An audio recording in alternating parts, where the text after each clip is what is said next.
नमस्कार। संतोष की रिपोर्ट में आप सबों का स्वागत है। और आज हम संतोष की रिपोर्ट में बात सम्राट चौधरी के गृह मंत्री के रूप में पदभार ग्रहण करने के बाद मीडिया में जिस तरीके से खबरें चलाई जा रही है या जिस तरीके से खबरें चल रही हैं, ऐसा लग रहा है जैसे बिहार में पहली बार अपराध के खिलाफ कोई बड़ा अभियान या बड़े अभियान की शुरुआत की गई। बात बुलडोजर की पहले कर लेते हैं। 3-4 तस्वीरें आप देखिए ना। पहली बुलडोजर को लेकर, बुलडोजर किसके यहां चल रहा है, क्यों चल रहा है, इस पर चर्चा नहीं चल रही है। बुलडोजर आते ही, सम्राट चौधरी के आते ही बुलडोजर चलनी शुरू हो गई। हम चर्चा करेंगे इस पर कि आखिर ये इस बुलडोजर को लेकर क्यों मीडिया इतना ज्यादा इस तरीके की इमेज बनाने के चक्कर में लगा हुआ है। जो बुलडोजर चल रहा है कोई अपराधियों के घर पे नहीं चल रहा है। जो बुलडोजर चल रहा है कोई शराब माफिया के घर पे नहीं चल रहा है। कोई बुलडोजर जो चल रहा है वो कोई भू माफिया के यहां नहीं चल रहा है। वो बुलडोजर चल रहा है गरीबों के घर पर, जिस पर अतिक्रमण करने का आरोप है। लेकिन मीडिया उसको पूरी तौर पर प्रस्तुत कर रही है कि बाप, सम्राट चौधरी आए नहीं कि बस बुलडोजर चलना शुरू हो गया, राम राज आ जाएगा यूपी की तरह। जैसे लगता है कि यूपी में राम राज की परिभाषा भी लोग अब क्या कहेंगे। राम भी आए तो शर्मा जाए कि किस तरीके से उनके राज को ये लोग परिभाषित करने लगे। तो एक तो बुलडोजर वाली इमेज बनाने की कोशिश बहुत मीडिया के द्वारा बहुत तेजी से हो रहा है सम्राट चौधरी का। दूसरे, आज बिहार के 8 से अधिक जेलों में छापेमारी चल रही है, छापेमारी हुई है।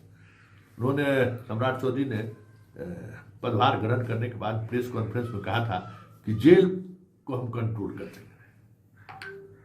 उस दिन भी मुझे हंसी आई थी कि जेल में जितने बंद कैदी हैं उसमें 95% तो ऐसे कैदी हैं जिसका कोई अपराध है भी या नहीं है, इसको लेकर सवाल खड़े होते रहते। वो अपराधी है भी कि नहीं है, इसको लेकर सवाल खड़े होते रहते। और जेल में जिसको विशेष सुविधा दी जाती है वो सम्राट चौधरी के बस की बात है कि उसको वो कंट्रोल कर ले।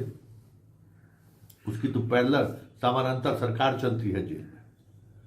और ये जेल की छापेमारी की जो आज खबरें आई कि अनंत सिंह के सेल की भी जांच हुई या जो कुछ भी चल रहा है, सब जगह छुरी, कैंची, मोबाइल, खैनी, तंबाकू, यही सब मिला है। हो गया, बात खत्म है, कोरम पूरा हो गया। और जिस तरीके से चीजों को रखा जा रहा है कि भाई देखिए, पुलिस मुख्यालय ने एक पत्र जारी किया है और उस पत्र में लिखा गया है कि थाना प्रभारी या थाना पर जो भी पदाधिकारी बैठते हैं, जो भी थाना पर लोग जाए तो उसका अभिवादन करें और उनके साथ मिसबिहेव नहीं करें। रोज चल जाए कोई भाजपा का बड़का नेता ही थाना पर, एकदम सम्मान पूर्वक उनसे साथ व्यवहार हो रहा है कि नहीं पता कर लें। जनता की तो बात छोड़ दीजिए, विधायक फोन को सम्मान पूर्वक ढंग से उठा रहा है कि नहीं उठा रहा है, जरा ये भी पता कर लीजिए ना। तो 3 तरह के एक्शन, जिस एक्शन को लेकर मीडिया में सुर्खियां बटोरी जा रही है, उससे अपराध का कोई मतलब है, दूर दूर तक मतलब है। एक देखिए, एक बीजेपी के सोशल मीडिया के साइट पर और बीजेपी समर्थित पत्रकारों के द्वारा एक वीडियो चलाया जा रहा है। जरा उस वीडियो को देखिए, जिसमें किसी अम्मन मियाँ या दम्मन मियाँ का जो है सुकुर की जब्ती के लिए इश्तिहार डाल रहा है। ऐसे उसको प्रचारित किया जा रहा है जैसे लग रहा है कि वो जो है सो अनंत सिंह के घर पर जो है सो इफ्तार छिकाया जा रहा, बड़ी तरीके से। देखिए, उसको देखिए। तो इस तरीके से ब्रांडिंग हो रहा है। लेकिन एक और तस्वीर है, वो भी देख ही लीजिए। ये सिवान की घटना वाली है वीडियो, देखे हुए ठाए ठाए। ये सम्राट चौधरी के पदभार ग्रहण करने के 24 घंटे के अंदर ये सलामी था। अभी तक कोई पकड़े नहीं गए हैं, अभी तक। और वहां का एसपी साहब का एक फोटो वायरल हो रहा है, एक विधायक के साथ मिठाई खाते हुए। तिवारी जी हमारे मित्र हैं, उनसे इस तरीके की तस्वीर पब्लिक डोमेन में आए, उनसे परहेज करना चाहिए था। खैर, सवाल वो नहीं है। अभी तक इस घटना में 72 घंटे से अधिक समय हो गया है, कहीं कोई सुराग नहीं पाया गया। एक लोगों की गिरफ्तारी की बात आई, वो भी आई और गई। कोई नई बातें सामने आई हो अभी तक अनुसंधान में, ये बातें सामने नहीं। ये अपराध है। वहां लूटा, हाजीपुर में लूटा 24 घंटे के अंदर में।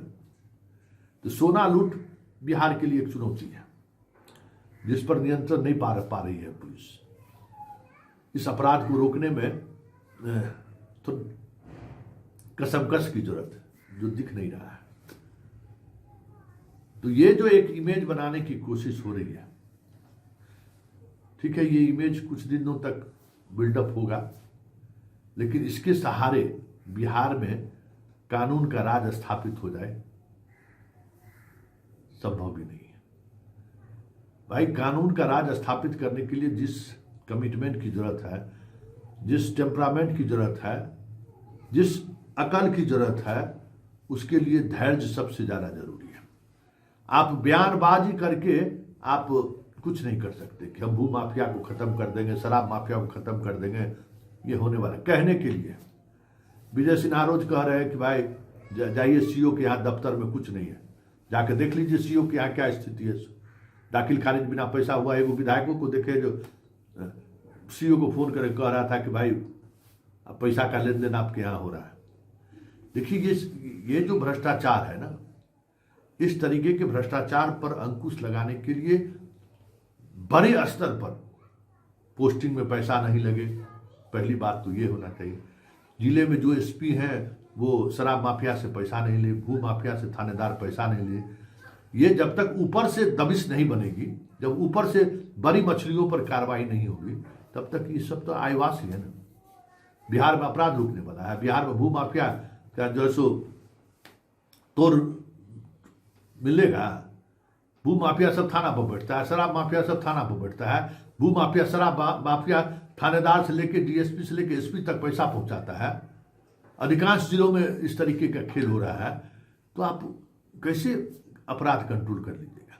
इसलिए अपराध कंट्रोल करने के लिए जुबान की जरूरत नहीं है। अपराध कंट्रोल करने के लिए कलम की जरूरत है, और इस पर सरकार अभी तक गंभीर नहीं दिख रहे हैं। हम तो इंतजार कर रहे हैं कि किस अपराधियों का संपत्ति जब्त हो रहा है, किस माफिया का संपत्ति जब्त हो रहा है। 1 वर्ष पूरा होने जा रहा है विनय कुमार जी का। 26 में दिसंबर में वो रिटायर करेंगे, नवंबर खत्म होगा, 13 महीना बचा हुआ है। 6 महीने से वो कोशिश कर रहे हैं, लेकिन अभी तक कोई एक रिजल्ट सामने नहीं आया। तो ये देखना दिलचस्प होगा कि बिहार में अपराध एक बड़ा मुद्दा है, और उस मुद्दे पर सरकार कह सकते हैं भले विपक्ष में तेजस्वी है तो उसका लाभ मिल जाता है, लेकिन इस बार चीजें बदलती हुई दिख रही हैं। विपक्ष के नेता के रूप में भले तेजस्वी को 25 सीट मिल गया है तो वो विपक्ष के नेता के रूप में अपनी बात कह दे, लेकिन इस बार सवाल जवाब जनता करेगी, और जब जनता सवाल जवाब करनी शुरू कर देगी तब तो फिर खेला हो गए, परेशानी बढ़ेगी इस सरकार को। क्योंकि बात सिर्फ बोली के सहारे बिहार में अपराध कंट्रोल करना संभव नहीं है।